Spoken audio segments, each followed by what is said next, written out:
After taking a year hiatus pending restrictions from COVID-19, Durango's Iron Horse Bicycle Classic returned for its 49th year over Memorial Day weekend.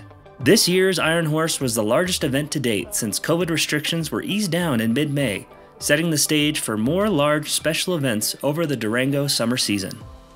You're watching the Local News Network, brought to you by Kroger's Ace Hardware and San Juan Basin Public Health. Gage Sippy, who served as director of the Iron Horse for the past 15 years, met with us to discuss what it's been like having the event return in 2021.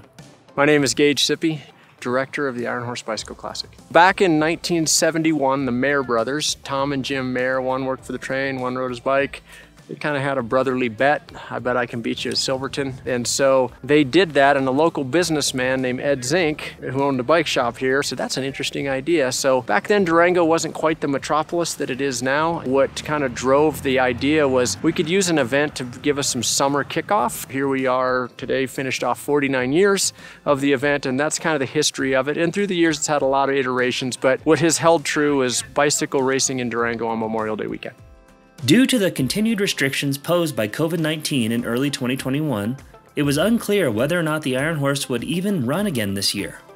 Fortunately, at the last second the stars aligned, and a trimmed-down Iron Horse event was able to take place. In addition to several canceled and altered events, the 49th Iron Horse Bicycle Classic had another notable omission. The Durango to Silverton train would not take part in Saturday's race. Yes, it's different not to start down near the train station. I told the riders, though, we started up near 33rd Street and East 2nd, right next to the train tracks. I told everybody they were going to have a 26-block advantage on their bikes to get ahead of the train. But it was different without the train pulling up, the whistle, all of that stuff. And yes, some of our participants were upset, but they also said that they were so happy to be back out again and doing something cycling-related, special event-related, that they were okay with it. Another big change for the post-COVID event was the absence of Iron Horse founder Ed Zink, who passed away after the last Iron Horse in 2019.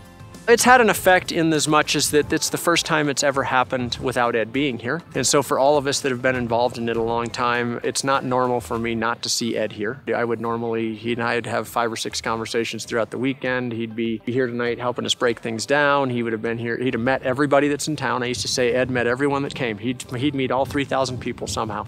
But the great thing about Ed doing it, and what we miss from Ed not doing that, is capturing some of those personal stories. That was something that was extremely important to Ed.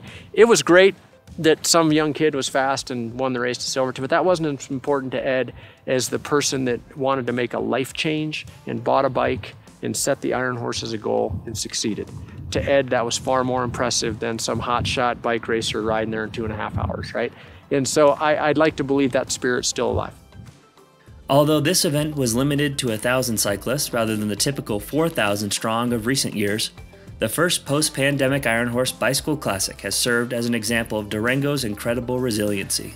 I always want to say that this event would not survive without the community's support. I don't really like this phrase, but it takes a village to do this. And we really have a village to put the Iron Horse on. And I appreciate the community putting up with it every year. Not everybody loves it, right? But they tolerate it. We close a road, we do all these things. But I think at the end of the day, after 49 years, it's part of the fabric of our community. And while I think we saw in 2020 that when fabric can get stretched and pulled and broken, and this was a great opportunity for us to show that we got stretched a little bit. We didn't break, but we started feeling it.